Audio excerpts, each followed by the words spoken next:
I thought that maybe it would be apposite to speak about democratic citizenship education in the context of Islamic education and vice versa as well, or Islamic education in the context of democratic citizenship education, but I look at the resonance or not, or the commensurability or not between those two concepts through so skeptical lenses, and I actually use the conceptual ideas of Stanley Cavell to make an argument in defense of a commensurability between Islamic education and democratic citizenship education. So I don't actually find the two concepts are at variance. There's much commensurability, but the lenses that I'll use would be the analytical lenses of the Harvard philosopher Stanley Cavell. So I'll talk about the connection between the two, and then I'll, specifically in terms of the idea of the doctorate, I'll look at what the idea of a skeptical encounter implies, and the implications for democratic citizenship education and its link with Islamic education and vice versa. And then I'll have a few anecdotal remarks at the end. Is that okay? Okay, good.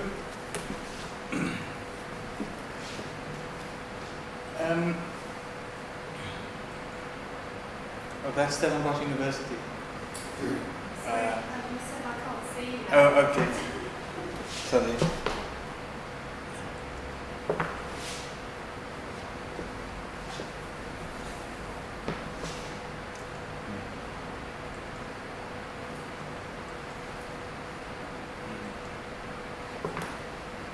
Now, the reason why I put up this particular slide, and what I have done, I have identified key concepts within the primary source of Islamic education, which is the Quran. And these key concepts, to me, drive the idea of what is behind, or what is a rationale of Islamic education. And I start off by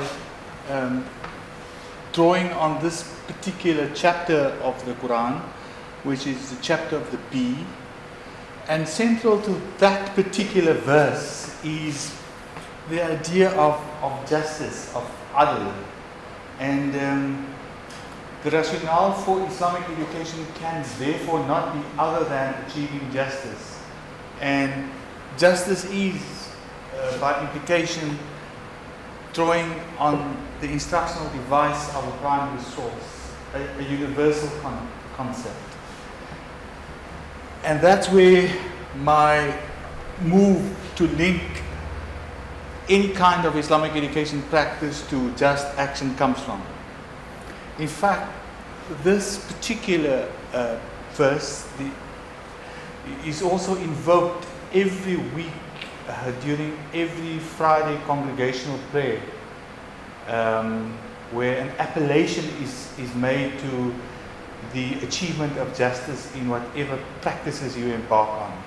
So the notion of Islamic education, which has in mind the achievement of justice, is in fact grounded in a Quranic concept. And so there are the entire primary source and other sources of Islamic education are replete with concepts and ideas that accentuate the importance of achieving justice.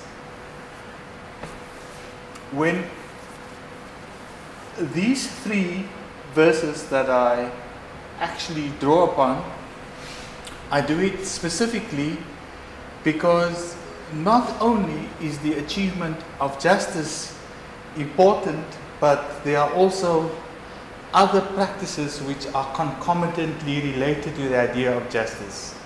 And the concept that I want to highlight here is ta'aruf, which really refers to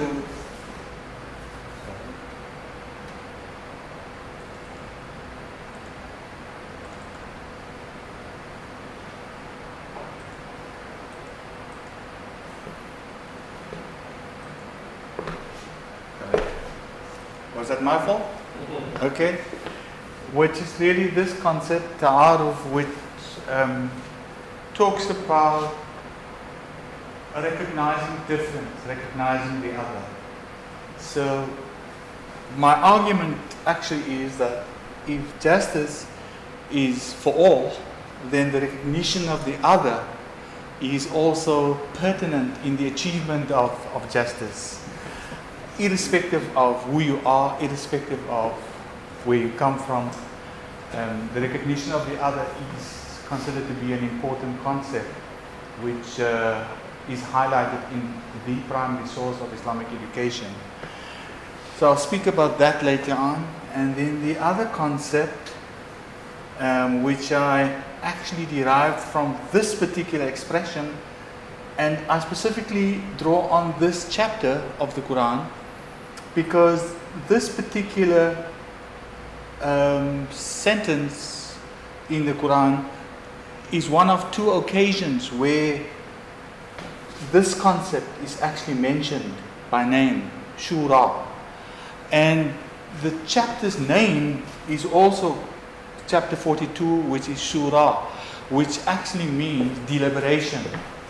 And it is not unusual then for Islamic education to advocate for public deliberation to be a constituent element of the practice. And then what I'll then do, I'll speak about the concept of jihad, jahadu, from jahada, the Arabic, and the concept of jihad is both an autonomous form of striving as well as a social form of activism and striving. So I'll speak about that, so that jihad is also not erroneously connected only to the idea of holy war. So those are the verses in the primary source of Islamic education which I have identified, which seem to guide my presentation of what I call a maximalist practice of Islamic education. And I'll explain what I mean by a maximalist practice of Islamic education as I go along.